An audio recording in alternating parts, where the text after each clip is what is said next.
too old to sneak into a kid's buffet line at a bar mitzvah. Yeah. At least I own it. You're stealing food from children and women. What, did you like debone on the way, too? Yeah, it was Billy Zane on Titanic. Get out! West Milan and the Portland Lumberjacks are trying to use their hometown edge to make it to the finals of the PBA Elias Cup. But others will have something to say about it.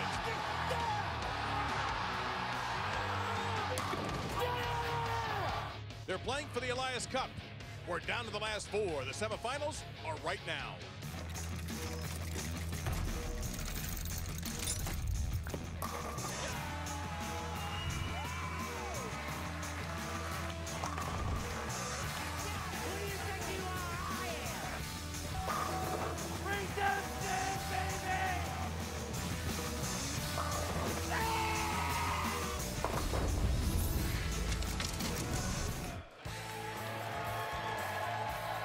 Welcome to Bayside Bowl in downtown Portland, Maine, for the semifinals of the L.L.Bean PBA League. The quarterfinals were sick. Everything went to a roll-off.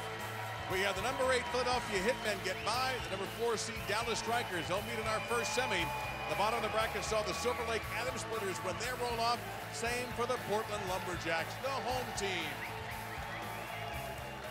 Welcome inside, along with Hall of Famer Randy Peterson. I'm Dave Lamont. We will hear from Kimberly Pressler in a moment.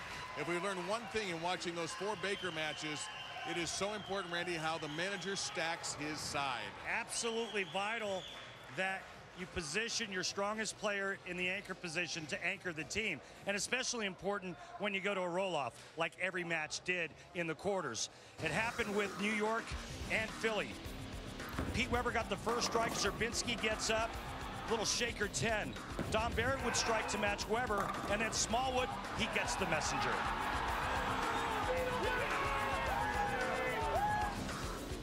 For the Dallas Strikers, Norm Duke calls his own number. And here's his reaction to that. Now Belmonte, the hottest player on the planet, he needs to match. He does it, Dallas moves on.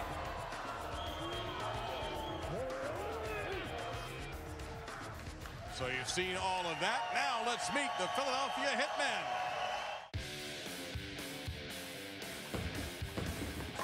Oh, it laid there?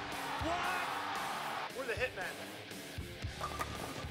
Four-bagger, close hitter. Taking aim at the Elias Cup. Messenger, down goes the 10.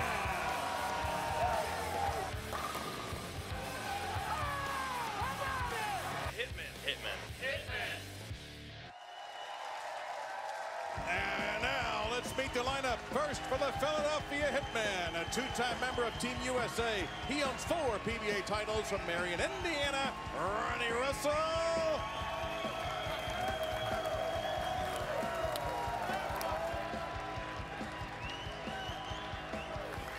This 26-year veteran has captured 21 regional and 1 tour title from Beaver Creek, Ohio. Dave Wapka.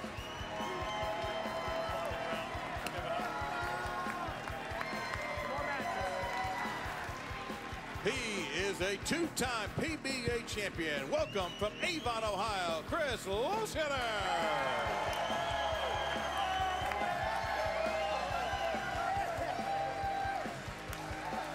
This 2-time titleist first win was the 2009 PBA World Championship from Saginaw, Michigan, Tom Smallwood.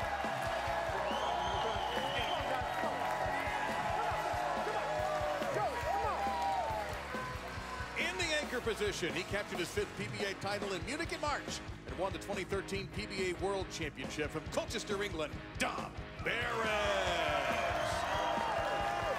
Come on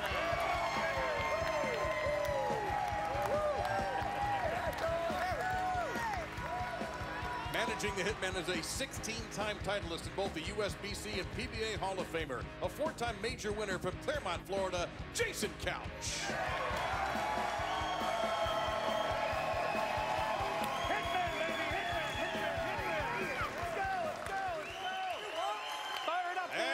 Let's meet the Dallas Strikers.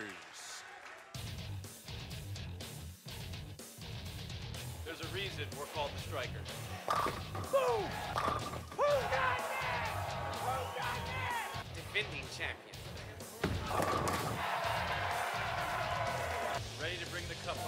4 times.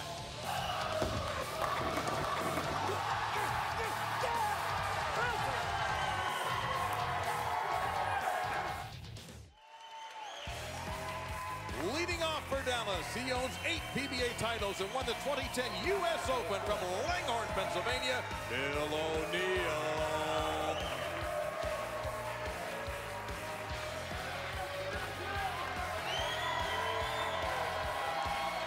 The player manager for Dallas is a 38-time champion, 7-time major winner, voted the 7th greatest player of all time from Clermont, Florida, Hall of Famer Norm Duke.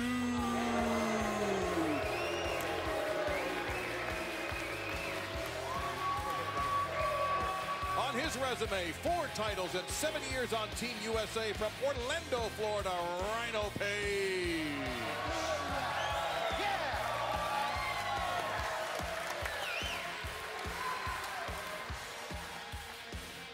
One of the game's young guns. He made 2 animal pattern shows last year from Greensburg, Pennsylvania, B.J. Moore. Come on, guys, let's go. You got your lab today? All right, brother. All right, come on, guys. He's an 18-time winner on the PBA Tour, one of 5 to be both the Rookie and Player of the Year from Simpsonville, South Carolina, Tommy Jones.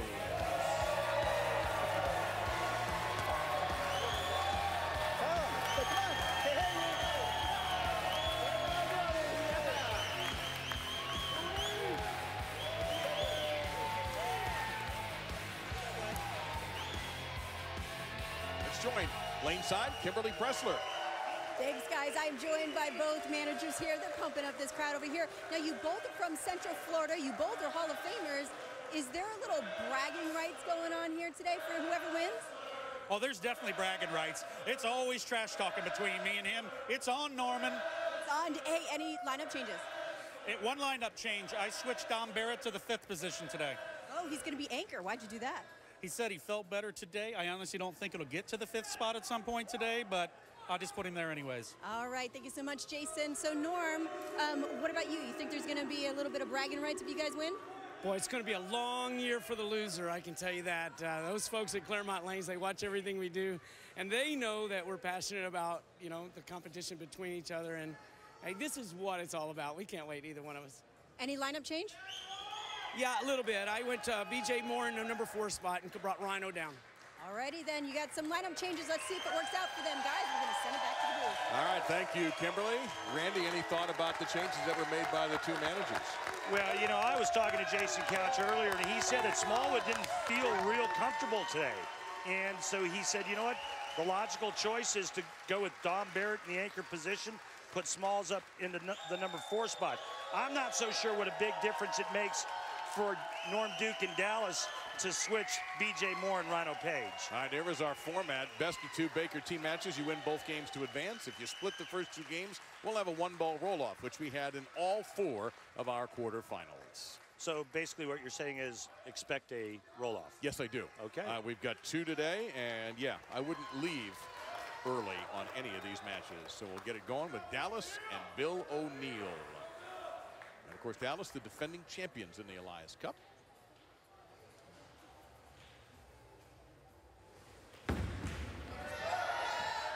Wide turn, a little too far to the right, and Bill leaves one behind. Well, the same kind of strategy for Dallas here and for all the teams. If you can get by with a win on the right lane, which is the trickier of the 2, right lane's tighter down lane, and it tends to get a little sensitive. But if you can catch a win on the right lane, move over to the left lane, your chances of moving on are much better. I didn't know, Norm. We don't do those friendly reminders right there. We'll take a look at Ronnie Russell. I remember him bowling in the quarterfinal very well for Jason Couch's team. He never missed. He was perfect 4 for 4. So with the Baker, you'll see Ronnie Russell again in the 6th frame. That through the nose, and he broke up a split. No harm, no foul if the 4-7 is converted, which Ronnie should have no trouble with. And just continuing the theme on Baker, so the 2nd bowler will bowl the 7th frame, the 3rd, the 8th, the 4th, the 9th, and then the 5th, the anchorman bowls the 10th. They can't pick it up. He cooperates. So Randy, take us through our oil pattern for this team event.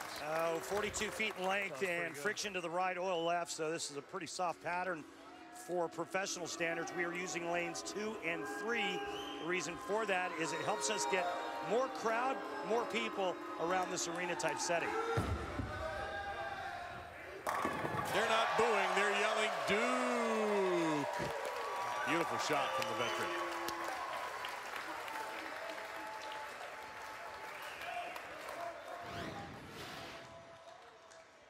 Seen this happen a time or two in the last 30 years or so. Yeah, I don't know. It'd be possible to count how many strikes you've had in your life. Yeah, how about how many times I've thrown it?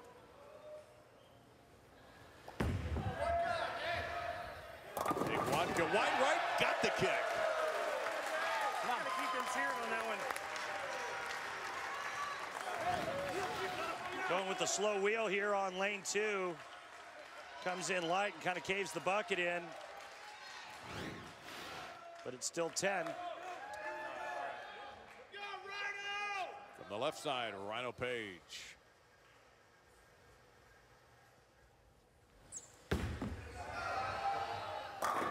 Oh, rank 7.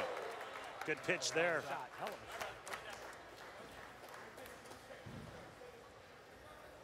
I believe Rhino was the first draft pick ever, the inception of the PBA League Series. Norm Duke picked him, first player ever drafted.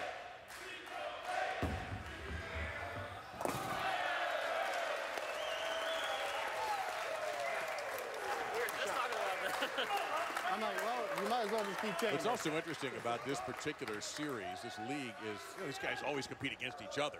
And yes, many of them are buddies, but this is unusual. Now they're working together. No messengers for the man who inspires the UPS chant. None necessary there. When they yell UPS, they want a messenger, but Chris made sure there was no such thing this time. B.J. Moore finished 2016 very strongly.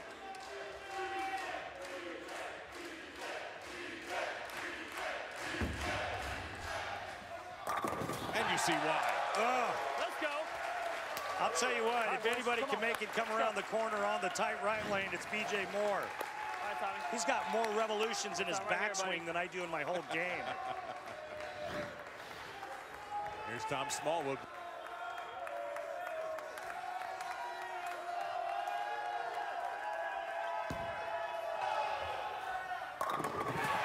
Perfect. Absolutely perfect. Great shot. Oh, wait a minute. Didn't he not have a good look today?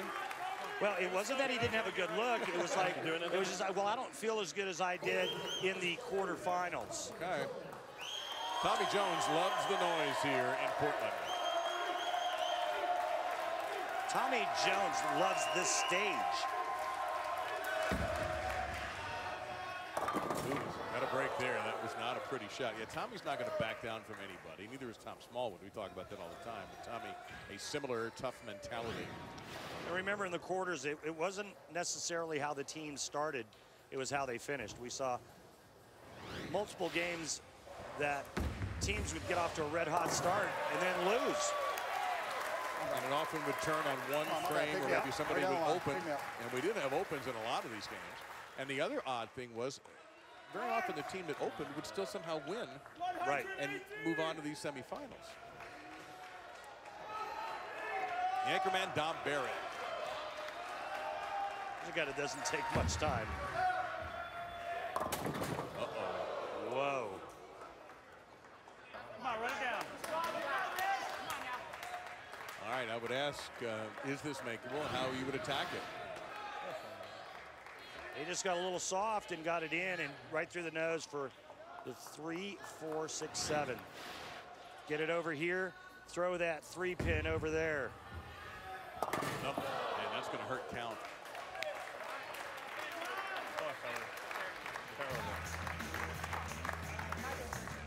So we are 5 through, and Philadelphia heads to the break on a down note with that open frame. But Norm Duke doing what he's done for years. Same with Dave Watka. The rest of this first game coming up.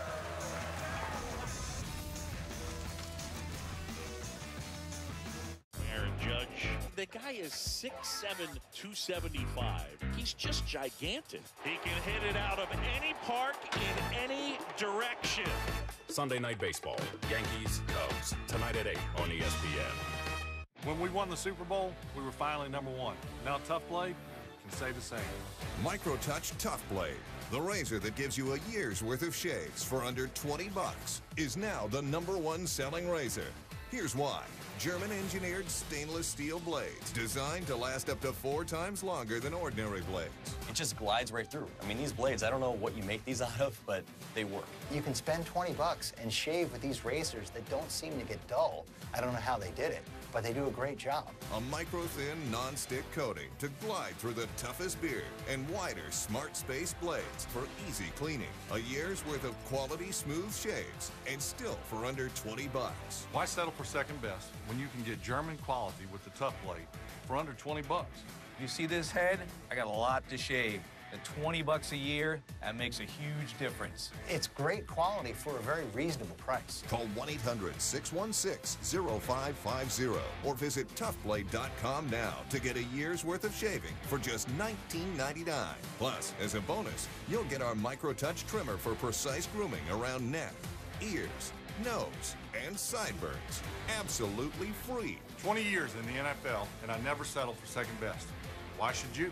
Call 1-800-616-0550 to get your Tough Blade, complete with enough cartridges for a year's worth of smooth shaving, plus the Microtouch trimmer, all for only $19.99. $20 a year, that's, what, like less than $2 a month?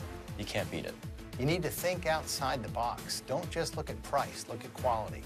Look up the reviews online. Figure out why this is a great deal. I've spent thousands on razor blades over the years. For $20, this has made a big difference in my life. It's $20 for a year shaves. Don't let the price fool you. Give it a try. Hey, it's $20. Try it. Tough Blade. Shaves you better, saves you more. The L.L.Bean PBA League Elias Cup semifinals are brought to you by L.L.Bean, inspiring products designed for a reason. Start your next outdoor adventure at LLBean.com.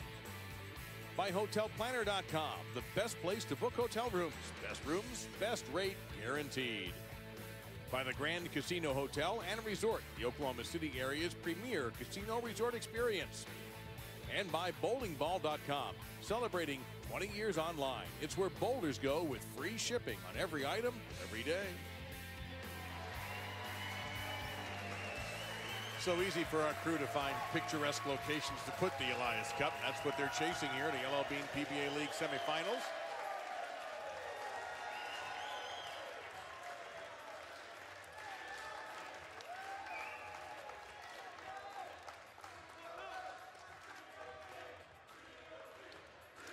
So we get ready for the 6th frame, and Bill O'Neill for the Dallas Strikers, captained by Norm Duke. Strikers being the higher seed, they get to choose what lane they want to start on. They chose the right lane. Beautiful shot by Bill O'Neill. Come on. I'll tell you, Dave, there's nothing like bowling team today. Doubles is really good in itself, but then you add 3 more guys, and I'll tell you what, the intensity level is just crazy. Well, we had a great doubles event here, won by Kyle Troop and Jesper Svensson in April, and Ronnie will leave a 10-pin. And no UPS. No, UPS turned the truck around. Well, it's Sunday. Big high vertical backswing. Fell off of it just a little bit. May have missed it just a pinch at the bottom.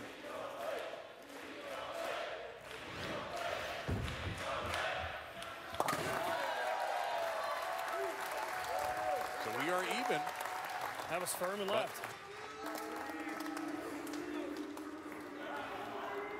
Take the lead here with a strike by Norm Duke.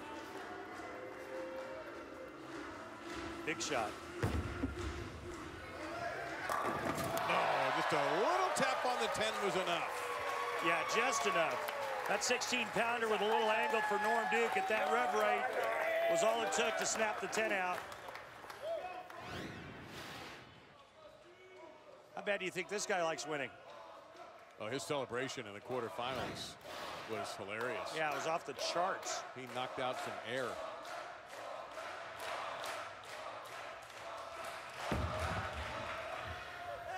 And Dave Wodka leaves the 10. All right, run it down.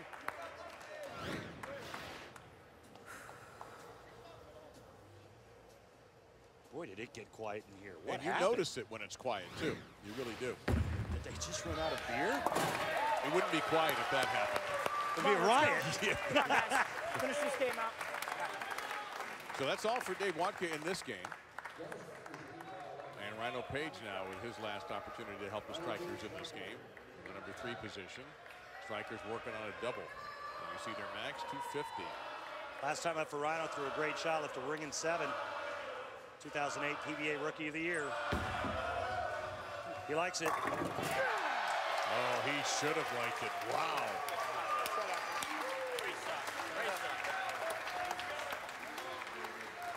Now your teams are built either by retaining players from the past or drafting. Rhino was a draft pick by Norm Duke. He retained Bill O'Neill and Tommy Jones, and of course himself. Again, no messengers for Chris. Forget about the UPS chant. Yeah, he's just going high flush now. Forget it.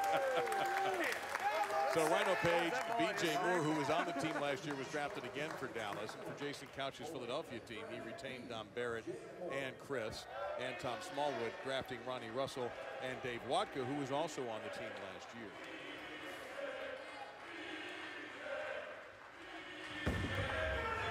That's got to hurry. Oh, my goodness, it did. Look at this. No! Never a doubt. Never a doubt, baby.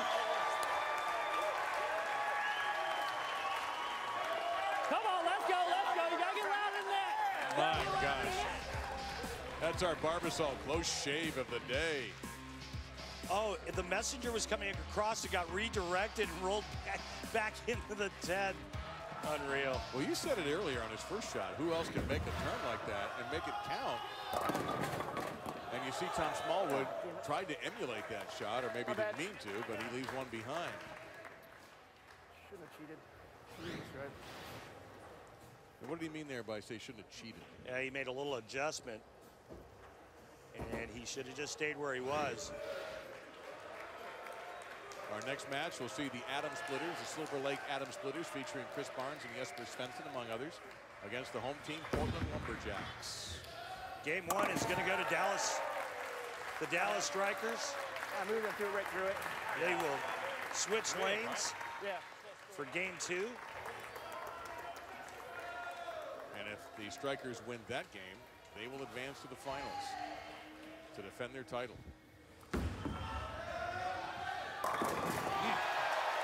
The manly strike there by Tommy Jones. D-U-N done. Yeah. Way to go, guys. Way to go. That was very, very nice. Yeah. Can the Strikers go to 2-0 and make the finals again? Or we'll be looking at yet another one-ball roll-off if the Hitmen can come from behind, which they did in the quarterfinals.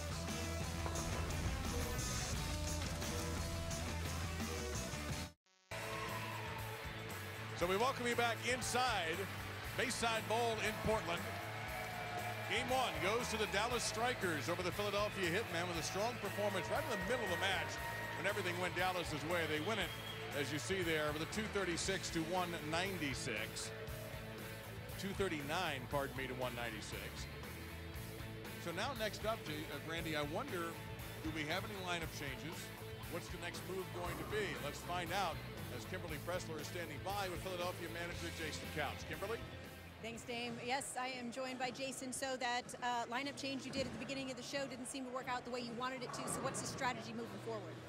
Well, I talked to Domsey after he threw the bad shot. Just felt like he didn't make a good shot there. I've actually switched it back to what we went with yesterday. It's not the first time the Hitmen have been behind after one game. Let's just plan for a roll-off now. Is Smallwood feeling comfortable? Smallwood's fantastic every time I need him. Doesn't matter where I put these guys in my lineup. They always say, okay, coach, and we just keep going. And can your team pull this through? There's not a doubt in my mind. because they're closers, right? Yes, they are. They're the bullpen. They're the closers. All right, guys, we're going to send it back to the booth. All right, what do you make of that? Well, they're going to go with a lineup change, and it's going to be interesting to see how that works out. He's flip-flopped Don Barrett and Tom Smallwood once again. Smallwood goes back to the anchor position. And that's what worked for them in the quarterfinals. So if they don't win this game, they're out of it. And Dallas goes on in the finals. But remember, Philadelphia came from behind to knock off the New York City WTT Kingpin. So they have proven they can do it. Coming up, Game 2, Philadelphia and Dallas. What do you see? Showboating? Or show-stopping? Cleveland takes their reign across the border. Do you see a rally from the north? Game 4. Cavs, Raptors, today at 3:30 Eastern, 12:30 Pacific on ABC. This loop's too tight. This loop's too loose. This belt fits just right. Introducing the Comfort Click Belt, the belt that fits every time, all the time. Traditional belts have a hole every inch, which make it hard to fit. Comfort Click Belt doesn't use holes. It uses a micro precision track system. Just click for the most comfortable fit. Comfort Click is constructed with genuine leather and clean, durable stitching, complete with a strong, sophisticated brushed gunmetal finish. It's the best belt money can buy. The secret's the micro-adjustable 32-position track system that clicks and locks into place for a secure, comfortable, all-day fit. The clever quick-release lever lets the belt slide on, slide off, or adjust with ease. Its classic design features a clean, timeless look for any occasion. Comfort Click fits sizes up to 48 inches, so if you're big or tall, there's a perfect fit for you. No more stretched out, embarrassing belt holes or ill-fitting belts ever again. Your waistline can change throughout the day after a meal or just from changing positions from standing to sitting. But the Comfort Click belt micro-adjusts and always fits, even if you gain or lose a few pounds, keeping you comfortable all day long. Ordinary leather belts can sell for up to $80, but you can get the finest quality Comfort Click belt in genuine leather in black or brown for just $19.99. We're so sure you'll love your Comfort Click belt that we're offering a 100% money-back, perfect fit guarantee. If you're not fully satisfied, just return it for a full refund. Get the perfect fit with Comfort Click. Here's how to order. To order your Comfort Click belt, call 1-800-450-9173. That's 1-800-450-9173. Or you can visit us online at comfortclickbelt.com. Don't delay. Call or click today. You know, maybe if they could fit a couple of lanes in there, that'd be a fun place to bowl. I think I saw that flying in. So many sights and sounds here in the state of Maine. And a lot of sounds in this building. The L.L.Bean PBA League Semifinals happening right now. Game number 2. The Dallas Strikers leading 1-0 over Philadelphia's Hitmen in this best of 2. If the Strikers win this, it's over. If Philadelphia wins, we'll have a 1-ball roll-off. So Philadelphia leads off. We know they've made a lineup change, but not here with Ronnie Russell at the top of the order.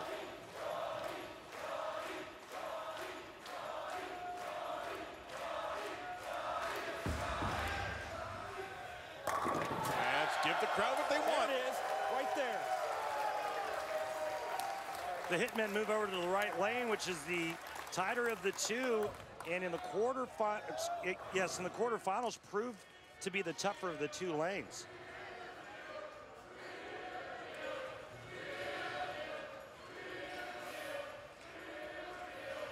O'Neal. But that Messenger falls away from the 10-pin. Shot. Hard down. Good work.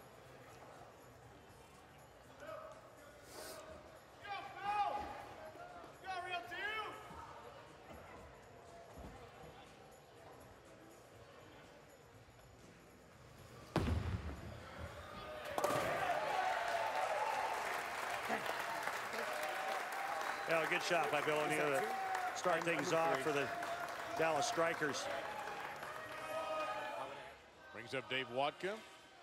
Again, he is bowling frames 2 and 7. Referring to his new hairstyle, they're calling him Frosty. Frosty, I love it. That is pretty good. Oh my, that is not that great. It's a 2-8-10.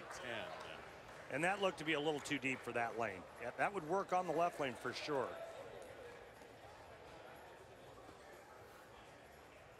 So got to go for count here. Only seen the 2-8-10 made a couple of times on television.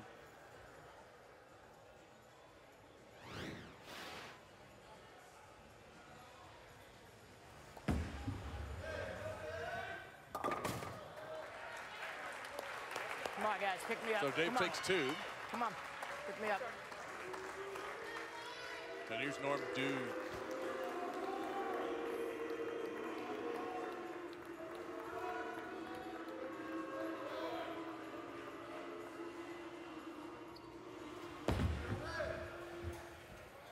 Oh my, well, Norm is in great form right now. The wee Iceman cometh. That was 3, but a little more time. Just went back and told his teammates what adjustment he made from the right lane. 3 boards left with his feet and just a little soft. That better hurry. Uh-oh. You know, he needed a UPS that time. He did. And Chris Loschetter won't get it. Looking at back-to-back open frames, 7-10 only made 3 times on national television.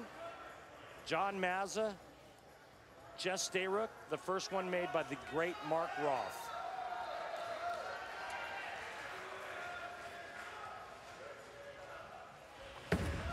Going for it all. So a bit of a slow start for the Hitmen with back-to-back opens. And Rhino Page up could make it very uncomfortable for Philadelphia with a strike right here.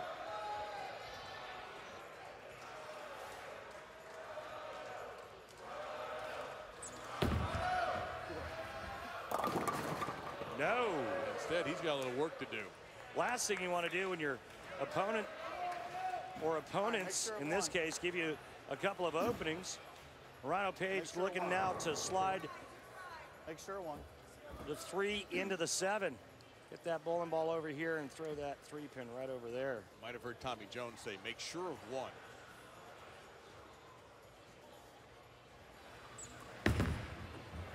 Go for it. Oh. Good try. All right, hold me up. Come on.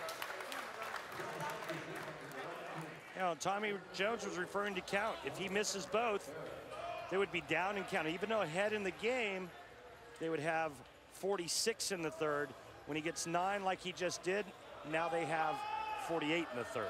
Dom Barrett, who was the anchor in the first game, moved to the number 4 position. That's ridiculous. I was about to say what a nice shot that was. You know, we saw that in the doubles championship, the Mark Roth Marshall Holman doubles with DJ Archer and playing a lot of angle. But still an unfortunate break. But you can see just how deep Dom is. A lot of hand, kind of the same spot that Waka threw his 2-8-10, but Dom's rev rate much higher.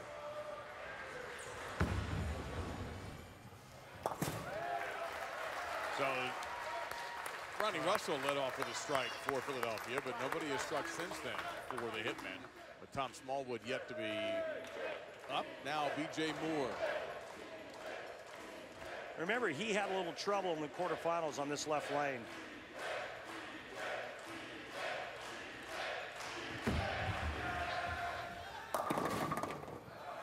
That took a sharp nosedive through the face. Heavy hand on some more friction, and that's what we saw in the quarters with B.J. Moore when he went to the left lane. I mean, look how deep he is. He's into 22-23 at the arrows. He's got to go to a weaker ball on that lane, in my opinion. Not today. Not today. All right, come on, boys. Let's go. B.J. Moore in the quarterfinal was referring to there. He missed a single pin, and in fact, it was a 4-pin.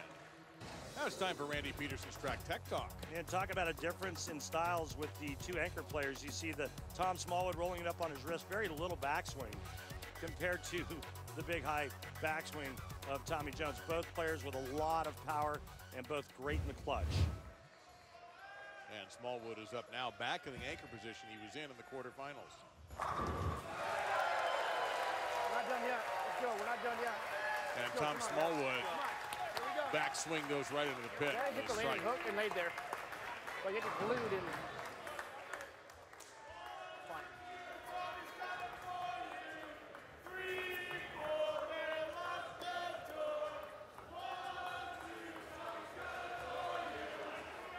Tommy Jones, you can never be sure what these folks are saying. Occasionally, it's not necessarily fit for TV. I'm not even sure what they're saying here.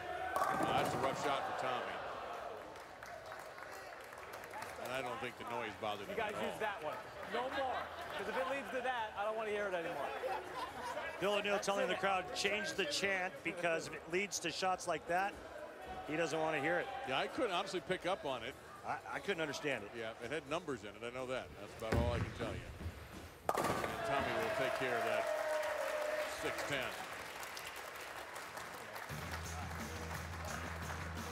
So we recycle back to the top of the order. The leadoff bowler will bowl the 6th frame. Ronnie Russell, Bill O'Neill will start the second half of our second game. Philadelphia trying to come from behind after losing the first game.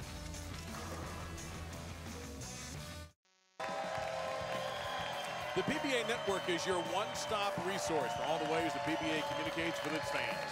The PBA Network includes telecasts on ESPN, live event streaming on Extra Frame, PBA social media outlets like Twitter, YouTube, and Facebook, a mobile gaming app, and of course the PBA's official website at pba.com. For more information, head to pba.com and click on the PBA Network link. With Kimberly Pressler and Randy Peterson, Dave Lamont, we're ready to recycle the lineups. Strikers lead. And are up in this one by only 9 pins, however. Can have a lead change, though, with a strike by Ronnie Russell, and he's probably been the best for this team throughout the competition.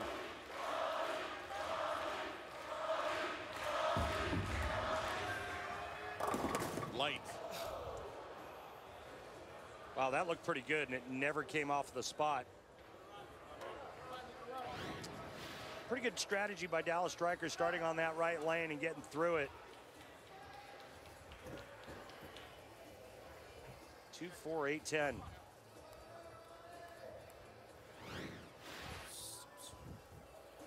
Over here, throw that 2-pin over into the 10. The ball will take out the 4 and the 8. He'll take 3. So instead of going ahead, they go down 21. Is it really that tight? Well, is it? It is down lane, but you know what was interesting was Don Barrett's ball came off of that spot. Ronnie Russell's got a high rev rate too. Look at how deep they are on that lane. Oh, yeah. 8-pin goes down. It goes down hard. Come on, man. Great, another great shot by Bill O'Neill. And perfect timing coming off of that open by Philadelphia. The difference in the 2 lanes, that's over the 4th arrow. Bill O'Neill is a good 7 or 8 boards right of that on the right lane. So Dave Wadka steps up, pretty much knowing he must strike. He does. Big shot from Dave. Come on, we're not done yet. Come on, let's go. Come on, we ain't done yet. So Norm Duke. And certainly one of the reasons he's still great in his 50s, along with PDW and Walter Ray, is the desire as much as the physical game, which is a classic, but that want to win, you got to have it. Yeah, I mean, you're talking about 3 guys on the entire planet that are able to do what they do. And he does it again. That soft rev rate of Norm's, allows him to stay right of everybody else. He just kind of feathers it through the front part of the lane, and then the friction takes it to the pocket. I'm not sure there's been too many in the game that react better than Norm Duke on a strike. Low shutter. And the messenger lets him down. Didn't even make it halfway over.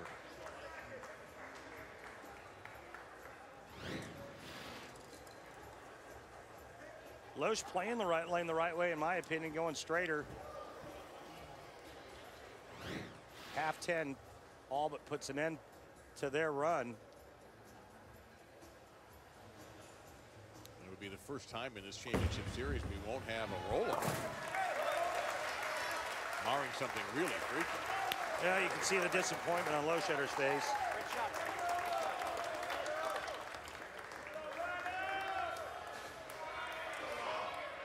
So it could be up to Rhino Page to end it for Philadelphia.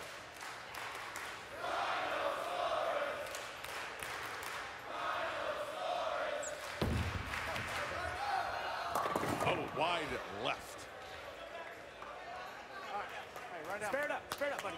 Well, I don't know if it was the chanting Rhinosaurus that got him, but that was just a bit outside. The good news is he's left himself a non-splitter washout. Yeah. He chuckled a tiny bit afterwards as if maybe the chant did get to him a little bit.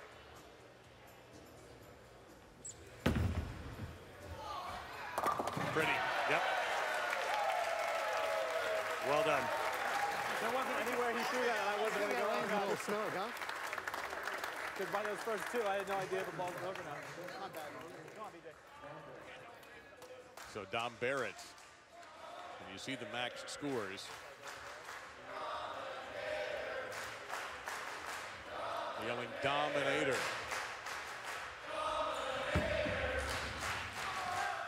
And you see where he's earned that nickname. Yeah. They're hanging in there. Now, B.J. Moore last time up, he went high. What does he do? Does he keep moving left? Looks like he's staying with the same ball.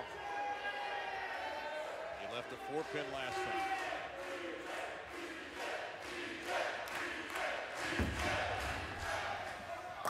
Oh, great on. Stayed with the same ball, just firmed up and gave it to business. What a great shot by B.J. Moore. Driven snow. Absolutely. Perfect. Just got aggressive with it. Not too bad.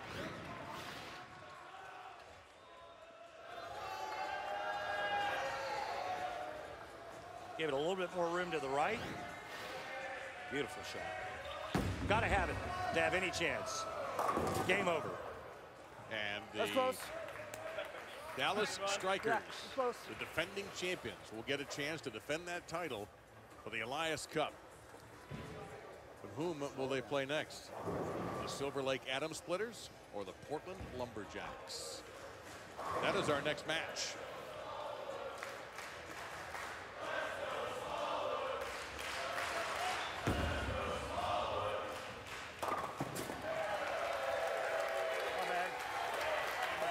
Tried to get a handful of it and just missed it.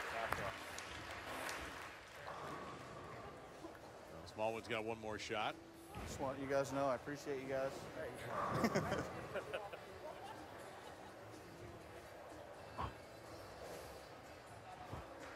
And Tommy Jones will get the victory lap for Dallas. It's got a little ugly. Well, 3 open frames will do that. Philadelphia opens in the second, third. There's a messenger. And also in the 6th. Cheers, fellas.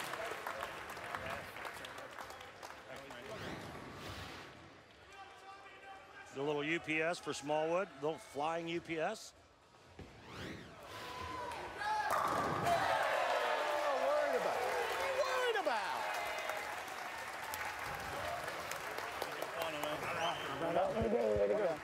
Into the finals goes Norm Duke's Dallas Strikers again.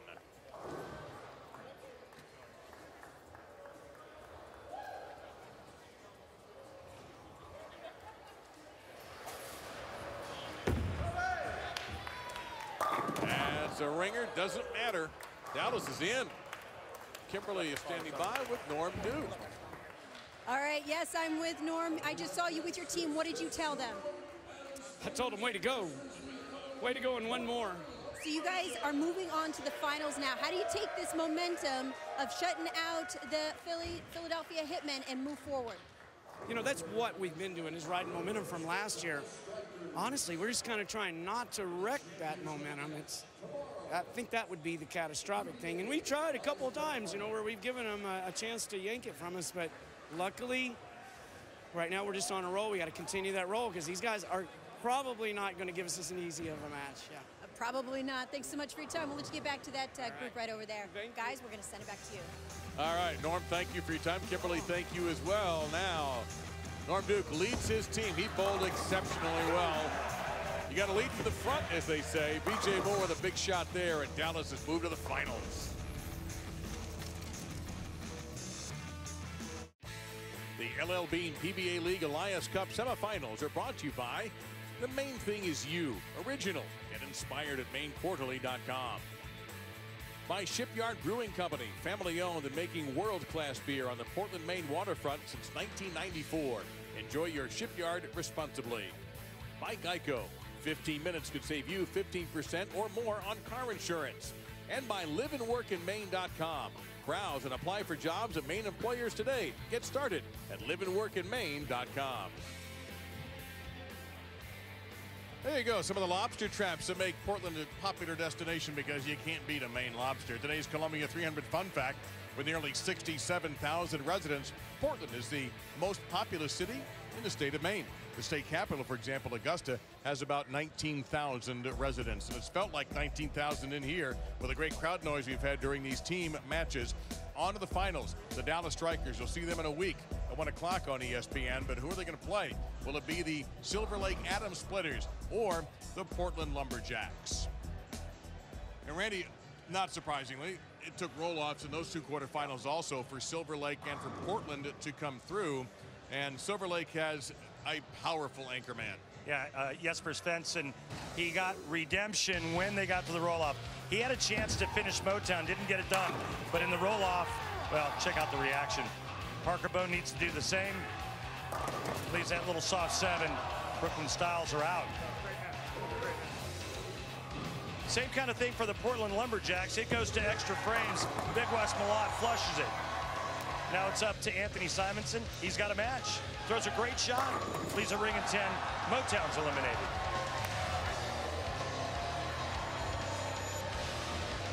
So now let's meet the Silver Lake Atom Splitters. We are the Atom Splitters. Go, go, go!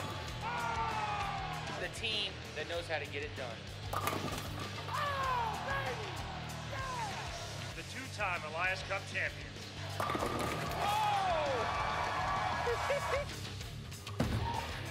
Yeah! Atom Splitter. He owns 18 PBA Tour titles, including 3 majors, and is the exclusive Triple Crown Club. From Double Oak, Texas, Chris Barnes.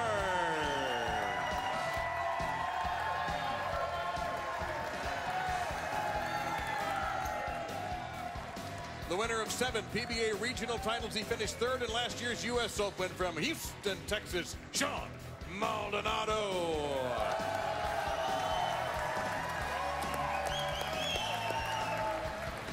He's a 2-time winner on the PBA Tour and owns a national college title as well. From Friendswood, Texas, DJ Archer.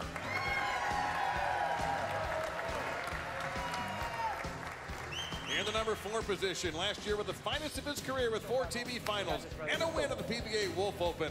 From Tampa, Florida, Tom Doherty.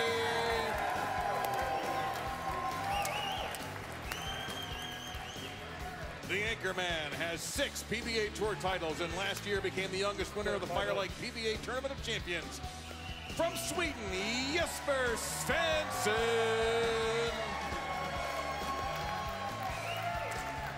Managing the Atom Splitters is a 4-time PBA champion and now one of the master teachers of the game, who's worked with some of the game's Illuminati. From Yorba Linda, California, Mark Baker.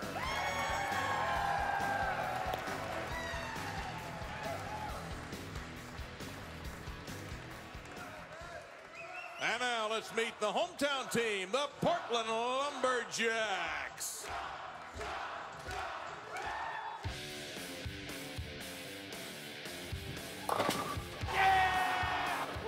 Lumberjacks. We're the hometown team.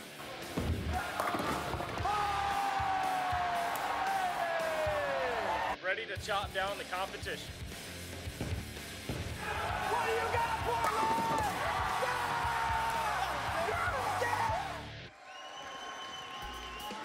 Leading off, this man has one tour title, and man was it a biggie. The 2003 USBC Masters from Roseburg, Oregon, Brian Smith.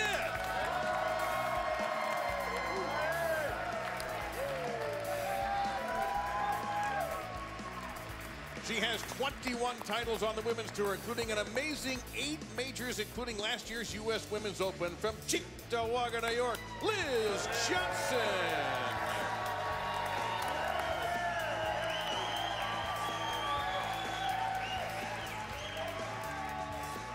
A 10-time regional champion, now a 2-time PBA Tour champion, having partnered with Jesper Svensson to win the Roth-Holman doubles. From Taylorsville, North Carolina, Kyle True.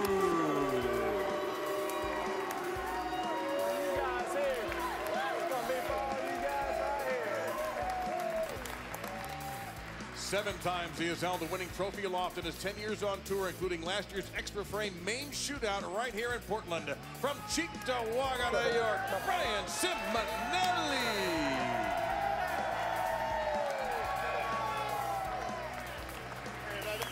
And the anchor man, a 10-time PBA Tour champion. He won the 2013 U.S. Open and is once again bowling's king of the hill. From Pflugerville, Texas, Wes Lalonde. I love you, buddy. Let's go.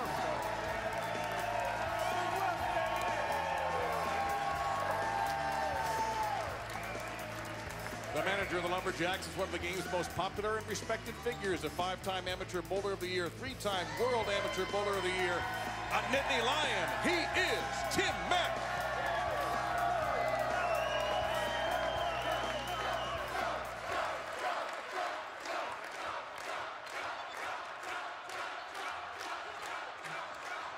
Chopping wood is what these Lumberjack fans want to see, and they've got the team to do it.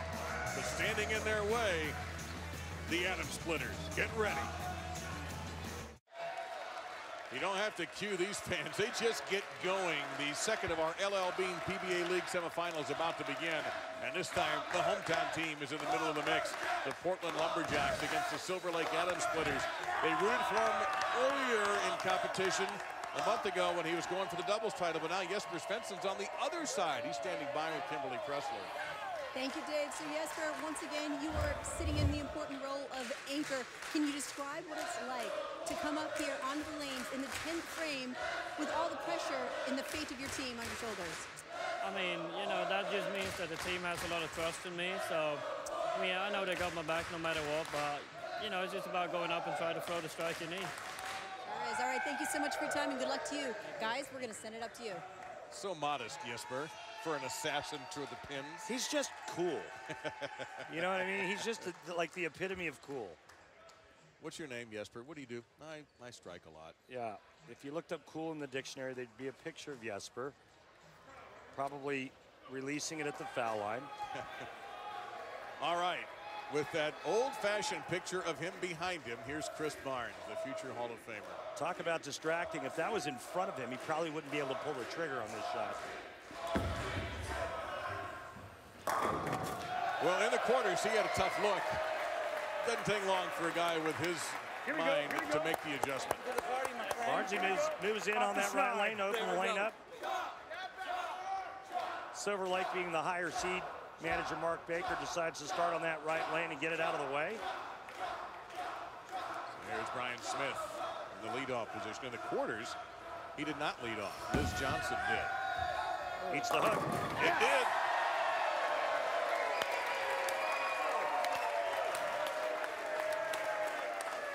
So what we're bowling here with 5 aside is the Baker format. So Sean Maldonado right here, for example, is going to bowl the 2nd frame. He's going to bowl the 7th frame. We just saw Chris Barnes. He's going to go 1 and 6, as will Brian Smith. You win both games, you're going on to take on Dallas. If we have a tie, we'll have a 1-ball roll-off. And that's going to be early trouble. And there's always the chance of what I would call a super roll-off, a roll-off for a roll-off, if we have a tie in game 2. That's making my head hurt, Dave. Yeah, I understand. But we didn't have that in the quarters, but we had roll-offs in each quarters. The first semi you just saw, we did see Dallas win 2-0 over Philadelphia.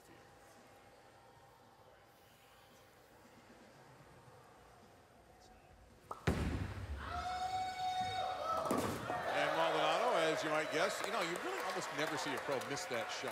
Well, you got to have some hand and some hook to get into that back pin. I think I can go to the auto. So here is Liz Johnson, has a stunning 8 major championships. She's going to play a similar line to Brian Smith. Okay, no, she's not. No, she's going to go Brooklyn, actually. That was about an arrow left of where I think she wanted it.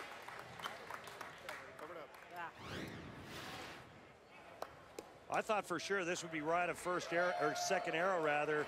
It was in between second and third, and it's almost flush Brooklyn.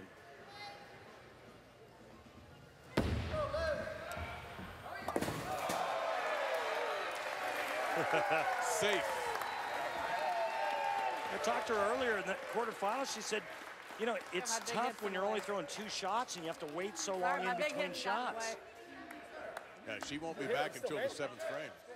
You know, his shirt is confusing. If you look at the back of DJ Archer's shirt, it looks like Arc Her. All set up chemical style, Breaking Bad style, really. Will we get dancing DJ? Not yet. Give me something, come on. In the quarters, he had some pretty sweet dance moves. Let's go. Ah, it was a little mild. It's starting to get a little first lighter. game. All right? Yeah. Let's go.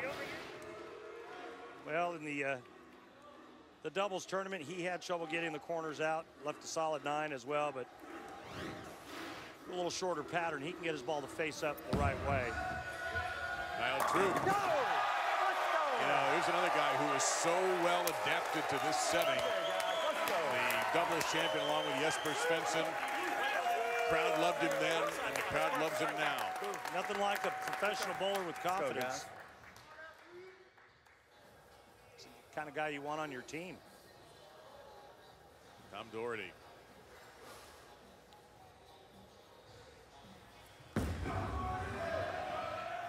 Perfect.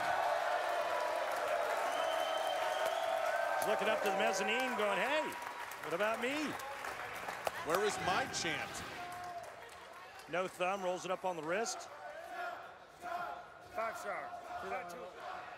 Old school style with a lot of power.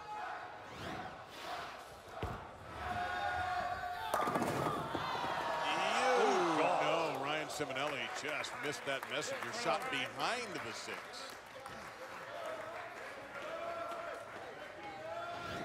And speaking of power, Ryan Simonelli does not get cheated. Pick it up, they're chanting.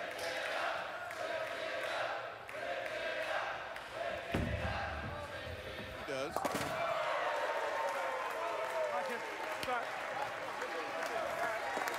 Now the anchor man. Jesper Svensson, the other half of the winning doubles combo, the Roth-Holman Doubles Championship in April. Rookie of the Year in 2015. He has 6 titles now.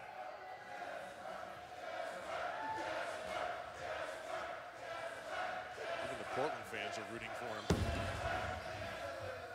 And that's why. It's like he's got a, instead of a bowling ball, he's got a button that has dynamite on the pins. I've run out of adjectives for him. Wes Malott, if you had a chance to see the quarterfinals, who could forget him turning around about 3 feet after he released what ended up being a game-winning shot.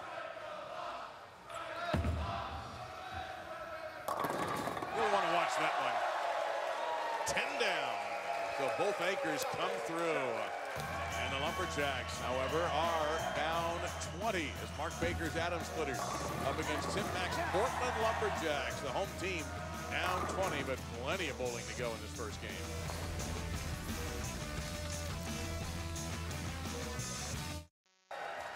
So the Atom Splitters trying to spoil the fun of the hometown team here at Bayside Bowl in downtown Portland, Maine, the L.L.Bean PBA League Semifinals. Game 1, and the Atom Splitters have the edge. 4 strikes in their first 5 frames. Lumberjacks are clean through 5, but down 20. Chris Barnes up. They're yelling, "Let's go Portland." But Chris is not on the Portland side. He was retained from 2016, Mark Baker's team, along with Tom Doherty and Jesper Svensson. I think the fans caught it just in time, and then they shut it down. Gotta go a lot.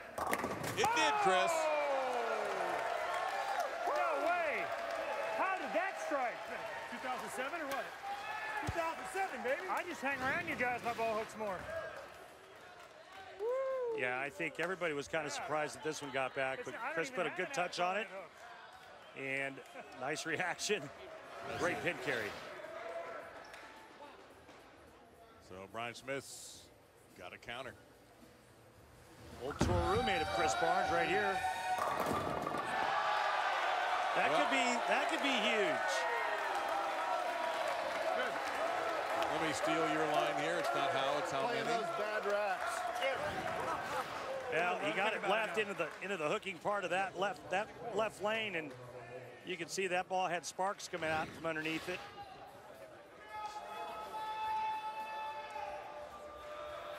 Sean Maldonado.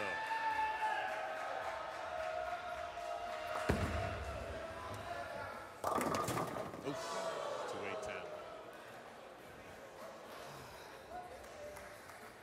Wow. He's as surprised as anybody. Well, the way we've seen this Maine before is you get the ball over here kind of real light and get it to kind of catch the 10 pin and throw the 10 over into the 8. Only seen it made a couple of times on television.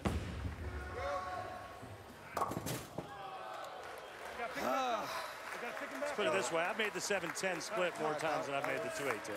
Now that's a game changer. Huge game changer. The Atom Splitters now up 5. The Lumberjacks are rocking a double with Liz Johnson up. Now this is a big shot because remember the last time she was up, she went Brooklyn.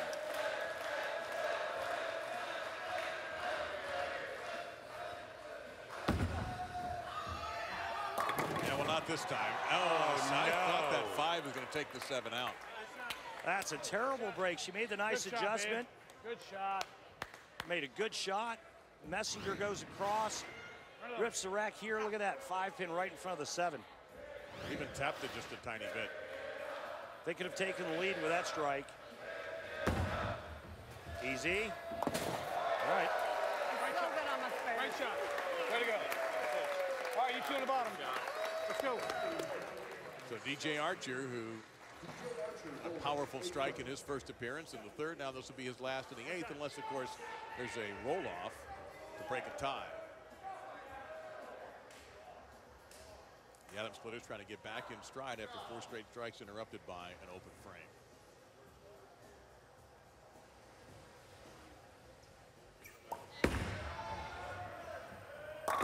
Wow. There's a few moves. Here we go. Pretty good touch on this shot for DJ Archer. Gives it some loft right around the 23rd board. Goes out to about the 3rd board. It's covering a lot of territory. Now Kyle Troop.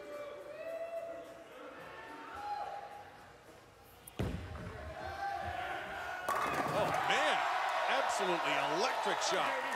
Fear the fro. Got to teach you how to do that. Fear the fro. Everybody wants dance lessons from DJ Archer, including Kyle Troop.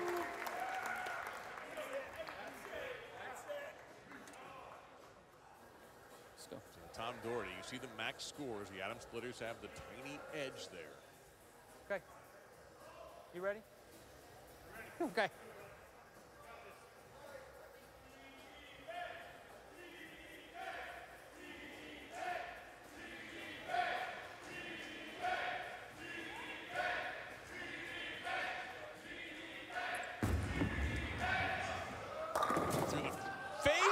That 4. Baby! We call that the chop. Oh, he went after the home squad there. Yeah, not a good idea. It always comes back to haunt you. Huh? Wow.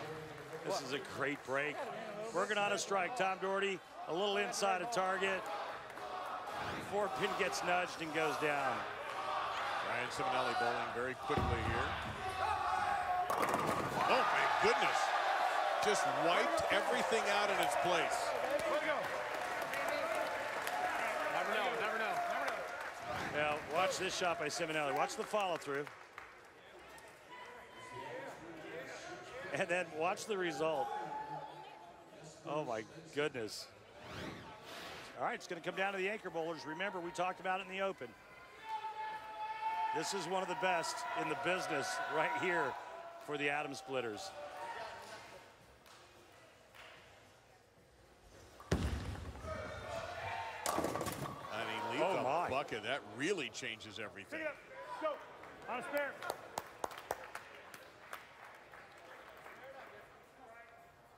Not a good time to leave the bucket. Right, Jesper Svensson, that was the last thing I thought he would do. Spare strike there at 221. Wes Malott would need the first hit and count.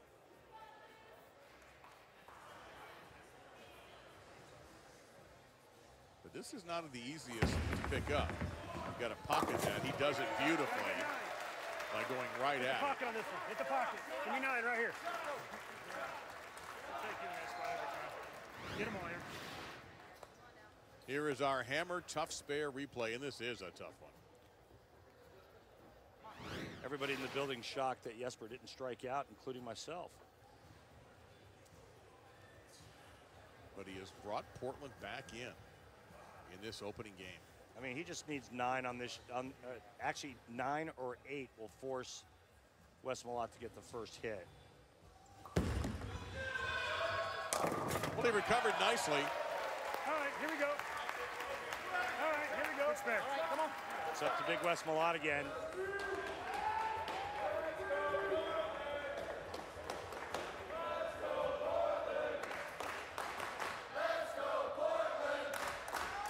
Big shot here.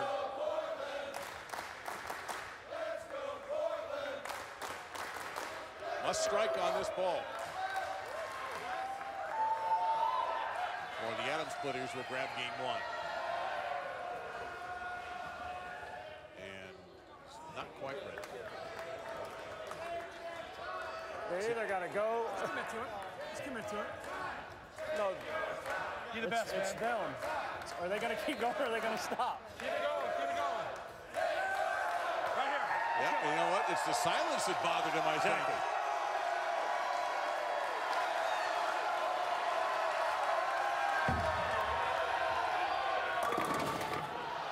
The messengers collide and they don't do it.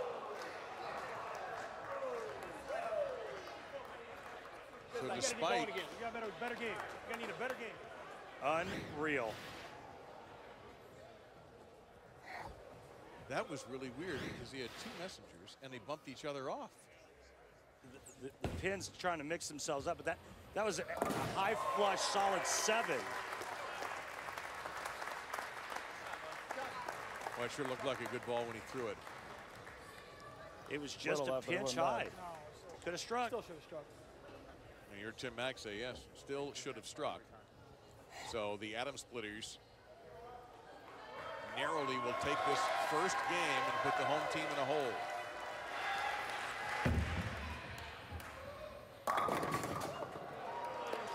So 221 to 217. How close was this? Wes Malott had to have this strike and then 7 pins, and the result would be 1-0 Portland. Look what happens. That close. The Atom Splitters lead and the chance to wrap it up.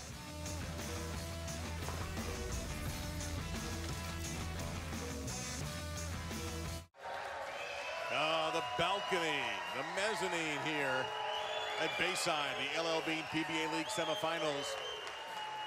Now to our last game of the semis. Let's take a look at our Evernight flashback. Let's go back to the 2015 PBA League Elias Cup Finals, where the Silver Lake Atom Splitters successfully defended their title in the 3rd annual Elias Cup Finals. Mika Koivuniemi, Chris Barnes, Dick Allen led the way for the Atom Splitters, who defeated the LAX for the 2nd year in a row. Well, you hardly recognize Dick Allen clean shaven like that. Yeah. There's the Elias Cup. What a great squad that is. That was all Richie Allen, by the way. Oh, that was the Richie Allen Oh, days. yeah. Now, well, let's get lane side. Kimberly Pressler standing by with Tim Mack. Thanks, guys. I sure am. So, Tim, you know, that was a tough loss, that last match for you guys. It almost looks like the wind was taken out of your guys' sail. I see a somber team over there. What do you need to do to turn this thing around? Yeah, we got to have a defensive backs mentality. We got to have short-term memory. You know, we didn't expect Jesper to miss, and then West threw a great shot, and we're unfortunate not to get a strike there. But we're down one, and just got to try to pump these guys up a little bit and see if we can't get a good game in the second game. What did you say to them? I said, listen, you get short-term memories. Let's regroup and let's retool. It's a new game, and we win this game. We put ourselves in position to get to the final still.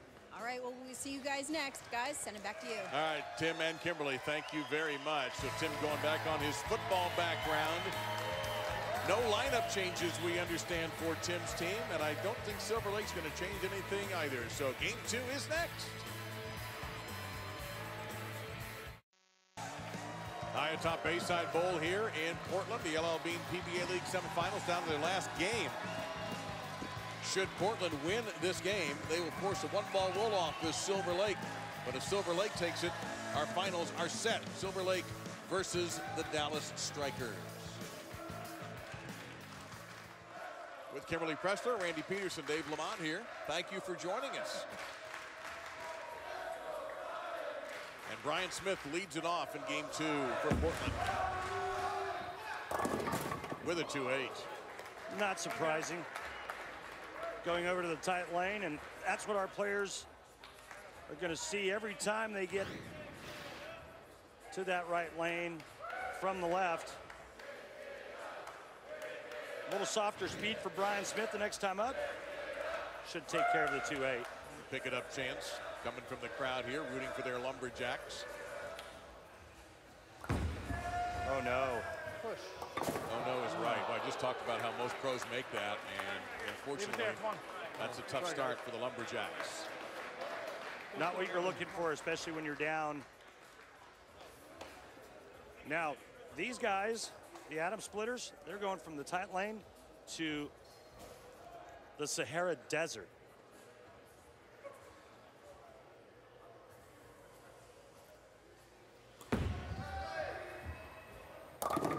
And Chris Barnes leaves 2 more. Come on, you make it. Let's go. Give it a run. So we've seen this 2, 4, 8, 10. Yeah. Give it a run. Let's go. Well, the way you make this is you throw a big slow hook over here, and you throw that 2-pin into the 10, and then the ball's going to take out the 4 and the 8.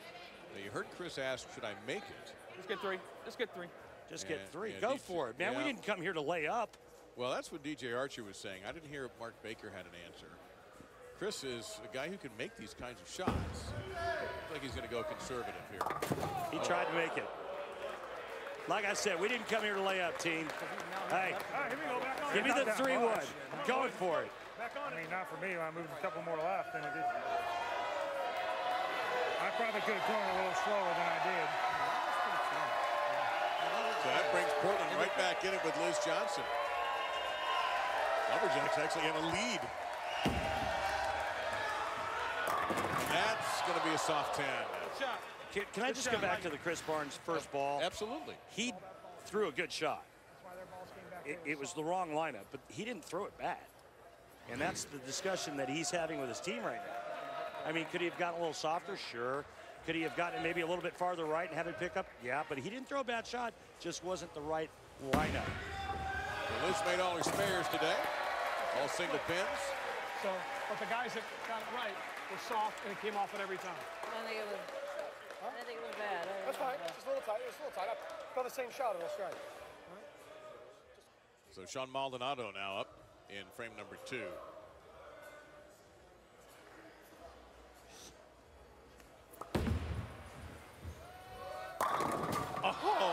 Negatory. No. Ghost Rider. That's a solid 8. Hang on, my therapist is calling again. Why don't you take that call? I'll talk to the spare. Yeah, I got it. By the way, just a quick moment to thank our scorekeeper and stat man, Mike Edwards, for his service as always. Much appreciated, Mike. Yeah, Thank Mikey you. always does a great job for us as we take a look at, okay, actually, I'm going to turn my head, and you talk about what just happened. Yeah, he got cheated out of a strike is what happened. And he covers the 8-pin carefully. You can now resume by watching the action. All right, it's gone? It's gone. All right, thank you. No problem. I've got your back at all times. You get another try. So Kyle Troop, we are strikeless in the first couple of frames here. Kyle had a fantastic first game. And you see he loves this building. He and Jesper Svensson is now on the other team. Won the MaineQuarterly.com Roth Holman PBA doubles. He gets rid of the 7-10. The messenger fell behind.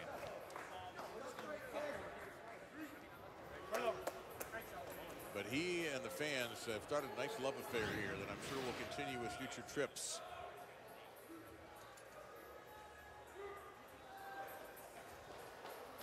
Wow. That's a ringer, too, on that 10-pin. That was a ringing 10 with the 7-pin up momentarily. 7 goes down, and then the messenger comes across and almost takes the 10 out. That was a great pitch by Kyle Troop. I got no shame in that shot. No, sir. Shouldn't have any. So DJ Archer.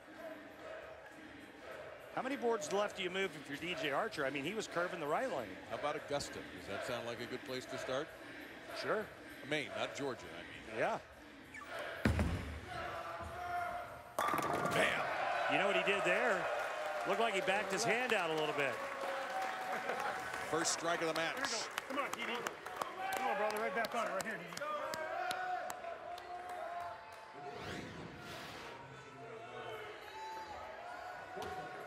A little less hand here for DJ Archer. As you can see, that ball holding its line. Nice shot. From the left side, Ryan Simonelli. Beautiful shot. Let's go, kid. Let's go. Start right there. Ryan Simonelli just chopping wood Right now. for the Lumberjacks. Well, that was their first strike. Give it the business? Yeah. Move a couple and just get on it? Yeah, if you're going to get on it, get on it. Okay. You're going to have to. Come on now. Now, that's not terribly technical talk. If you're going to get on it, get on it. What Give it the business. Make sure you catch it. Make sure you catch it at the bottom to make it come around the corner.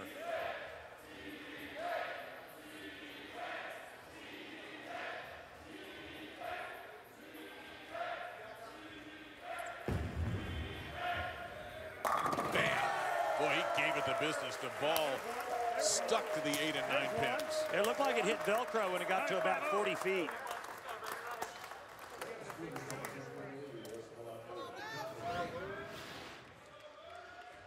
Remember, he got some intel from his teammates. Caught all of that one. Oh, he got right on it. Indeed. On a ring at 10 for Big Wes. Well, I'll tell you what, the last two shots for Wes, very uncharacteristic. Normally, Wes Malott has very good pin carry.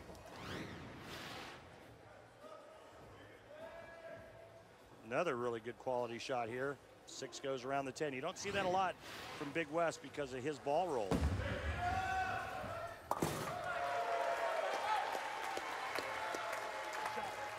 So the Adam Splitters anchor with the Lumberjacks down 10. Jesper Svensson.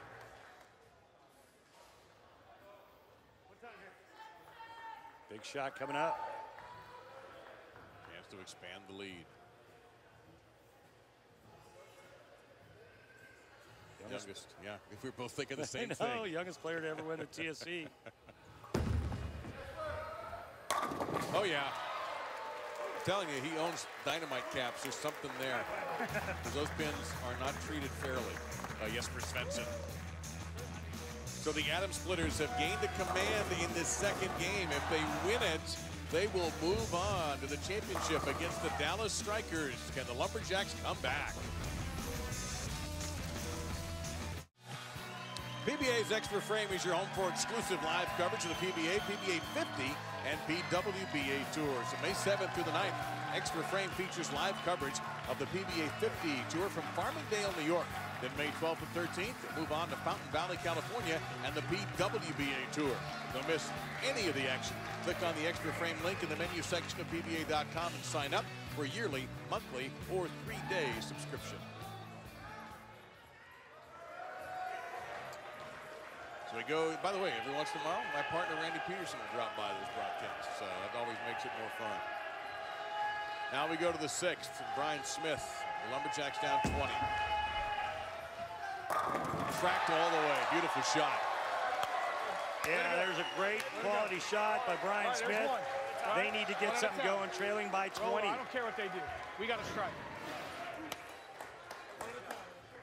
Well, this game hasn't changed much over the years. Former Masters champion, Brian Smith. Solid as ever. And there's his ex-tour roommate. And Chris Barnes leaves at 10. Made an adjustment, just tiny one there, looked like, but leaves one back. And Dave, that one took its time coming around the corner, too. That was close to being a pocket 7-10.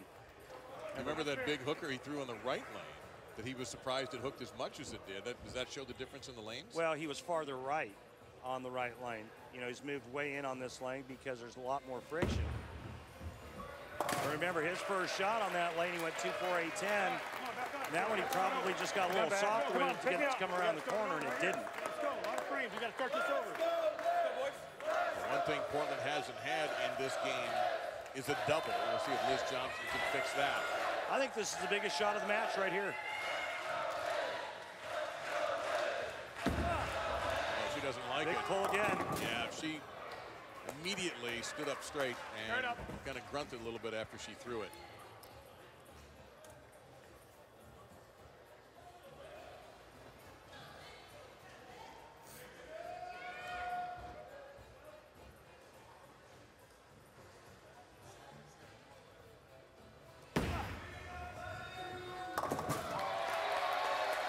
You don't see Liz Johnson make shots like this, and I think the commercial break, the time in between shots does not bode well for her.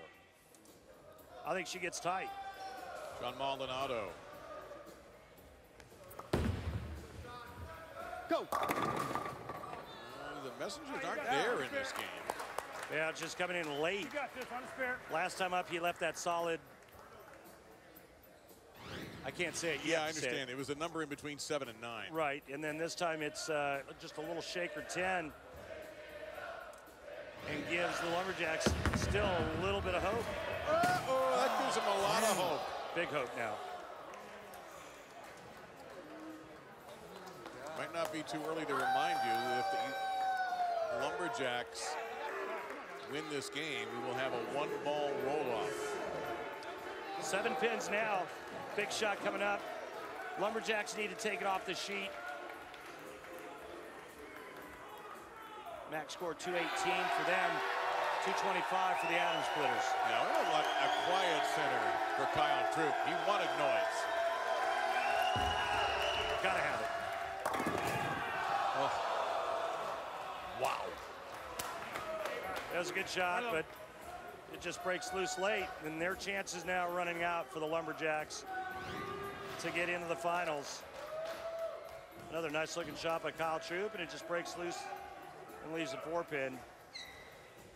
Not looking good for the home team, sir. Look out! We thought he missed it. Yes, Kyle, you made it. I think there was a mild earthquake in the Portland, Maine area that knocked that pin over. How did that fall back? All right. Yeah, that was really good. I mean, I definitely didn't think that was 4-pin. No, that was a good shot. No, it's not there anymore. I think he's wondering if one of the mechanics reached down and just took it away. Portland still needs help from this team. I'm not sure they're going to get it, though. I think they're dialed in. It's just a matter of carry. How does it look, baby? Got more hand in that one. Whoa, chips the 4 anyway. He liked it right away. He said, that is the look, baby. Hey, come on, Didi, one time right here. Nice break there. Look at that trip 4. That's what Kyle Troop was looking for.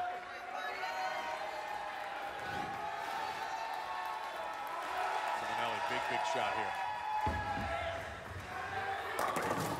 Whoa. A streaking messenger. Unbelievable. That's what Tim Mack is thinking too. It's been the lack of carry in game 2 for the Lumberjacks. What a great shot by Ryan Simonelli. I mean, that's just disturbing pin action.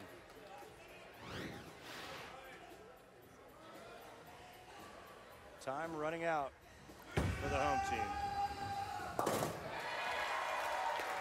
Great shot. Can't throw no better than that. Simonelli's been so solid for them, making great shots, and that time just bad pin reaction. So Tom Doherty now in a position to really wound the Atom Splitters. Well, this would all but seal the deal here.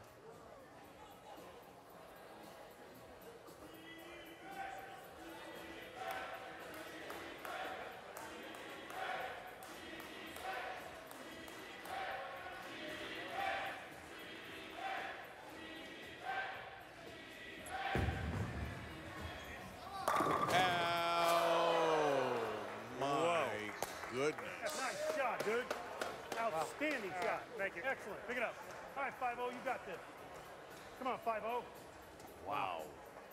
Yeah, Tom Doherty said that at the same time I did. Well, if the Atom Splitters go spare here, strike spare in the 10th, they'll shoot 195. West Milwaukee can get up and strike out in the 10th to shoot 196.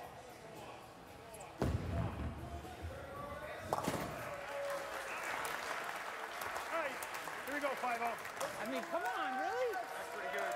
All right. The King of the Hill defeated E.J. Tackett and Jason Del Monte in April to become the King of the Hill, actually to retain his King of the Hill title.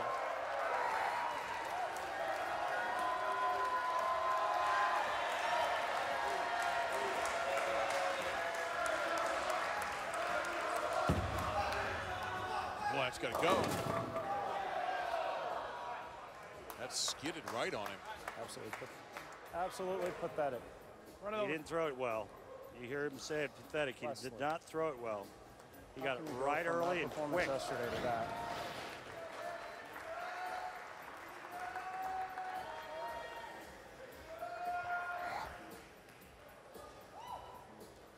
So Max now 185. Spare strike, they still have a chance to. Spare here and he strikes. He will force Jesper Svensson to mark. Terrible. Every 10. Terrible. But he has to strike here. Absolutely terrible. Still a good one here. See 10, let's see what happens. Come on. He's got to shake that off. And Tim Mack talked about that defensive back mentality. Tim, of course, a former football player at the college level at Penn State. Understands what it's like to make a mistake and then go on to the next play. 9 or better. That's good enough. Yes, sir. Got the late trip forward.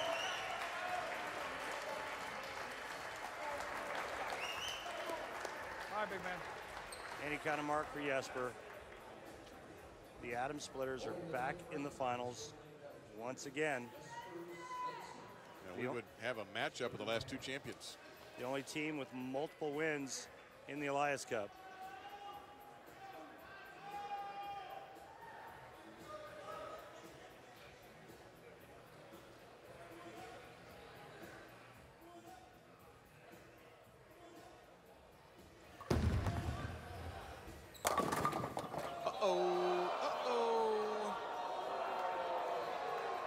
Got to make it.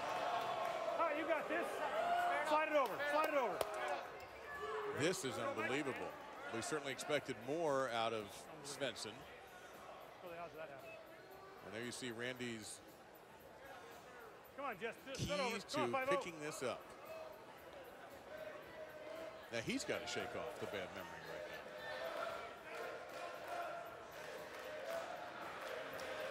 now. Count doesn't matter. He's got to make it.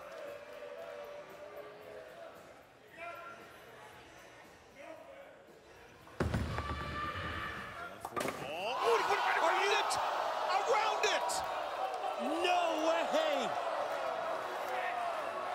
Unbelievable. Is it the hometown mojo? Watch this. Ridiculous. And now the captains are going to have to pick. Neither anchorman having a great 10th frame. Do you go to the anchors here? It's a one-ball roll-off to make the finals. Well, you know, last time I said they should go with Simonelli, and Wes Malott stepped up and went bang, bang, bang. Tom Doherty. I mean, Simonelli's reaction looks so good, but you can't count Big Wes out. For the for the Atom Splitters, who do you go with? Yes. After you just watch Jesper do that. The second. And it looks like it's going to be Wes Malott, and we're hearing from the floor that Tom Doherty is the pick. Interesting. Well, let's think of Tom very quickly. In this game, had a strike and a 9 count spare. And Malott with a couple of 9 spares and a strike in this last game. Doherty wants a little noise. He's not afraid of it, even though the fans, a lot of the Portland fans don't really want them to win. He didn't care.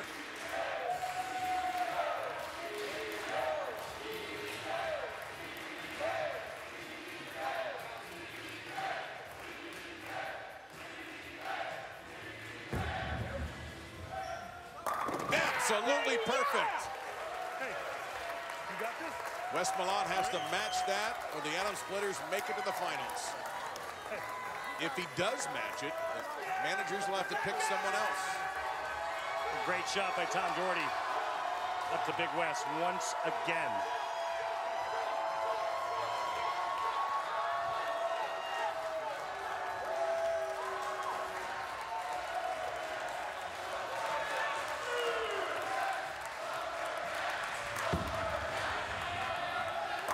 For the tie, we're going on to a second ball.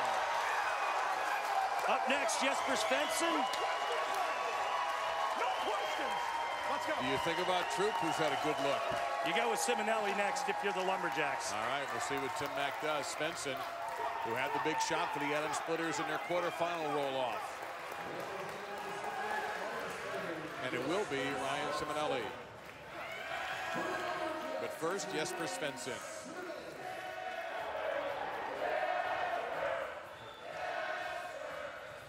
The intensity on Ryan Simonelli's face with Big Wes draped all over him.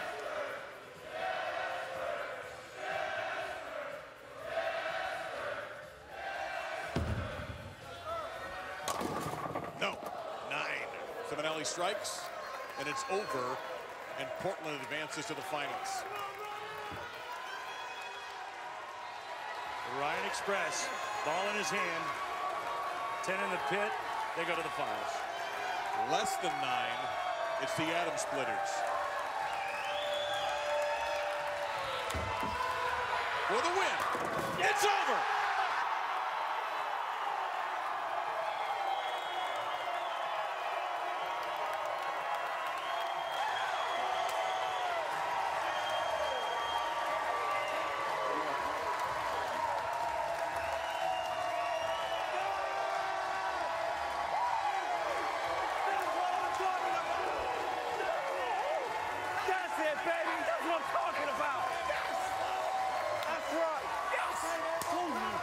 Randy, I've been calling college sports for about 15 years. I haven't seen many celebrations like that at 100,000-seat stadiums. What a brilliant shot by Ryan Simonelli. Way to gut it out, Portland Lumberjacks. Chop, chop, chop. They're on to the finals against the Dallas Strikers.